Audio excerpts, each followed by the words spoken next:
So I was in Facebook one day and then I saw this post and I'm thinking, hey, maybe I should join that contest. So I went to Pinterest and make some research. I saw some amazing ideas like this camera and then as I was scrolling I saw this. I'm thinking, hey, that's an interesting card. So maybe I should try making it.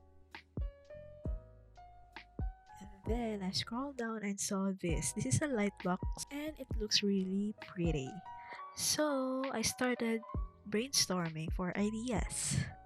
Here are my two ideas. First is the SQ6 card, and second is the Lightbox card, which is a combination of the two paints that you saw earlier. I decided to go with the Lightbox card, so I started making prototypes to see if the idea is workable. Here are the three prototypes that I made before I created the final card. I made prototype 1 just to see if my idea is possible to execute and just to get the general idea on how will I start making this card. So here it is. I think the idea is possible and we can proceed. Second, I created the designs for the card. I created two designs for the tunnel card and the outer card. In the end, I decided to go with the circle design for the tunnel card and a more personal approach for the outer card. For prototype 2, I focused on the tunnel card part because this is the most complicated part of the card. I watched some YouTube tutorials on how to make this card and I will link to one in the description. I listed all of the flaws of prototype 2 and the things that I needed to improve. Then, I created prototype 3. This is the final prototype for the tunnel card. It has the final measurements and the improvements from the previous one.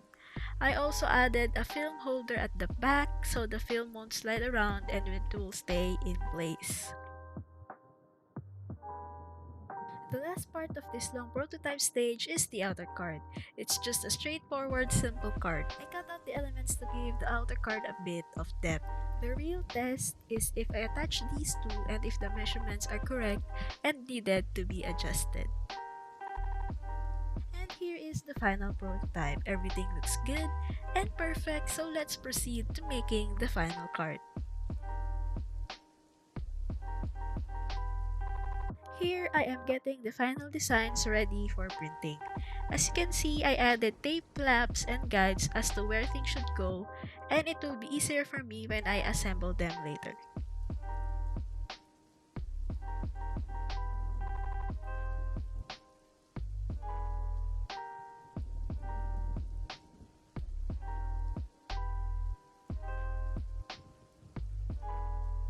The materials that I used are cardstocks, precision cutter, colored papers, and double-sided tape. You could use glue if you want. I just prefer using double-sided tape because it's easier and less messier for me. Here are all the printed designs. So now on to hours and hours of cutting all of these. So here is a cutting montage.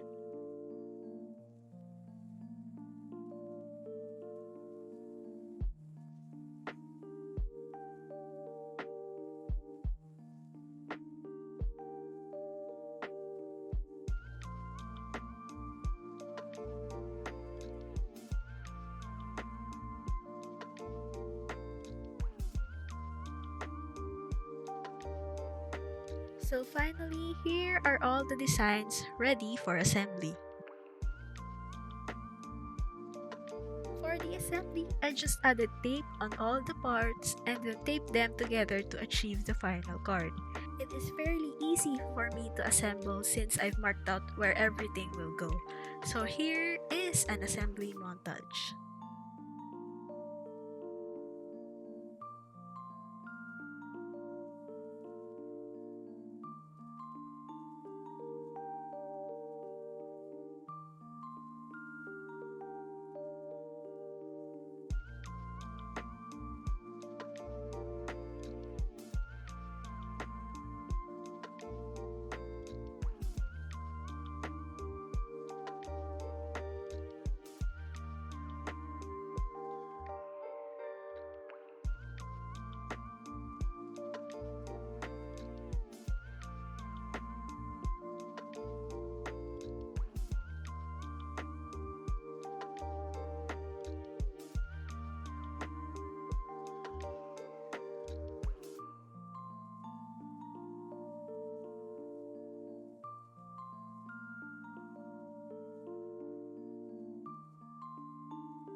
that was the final card.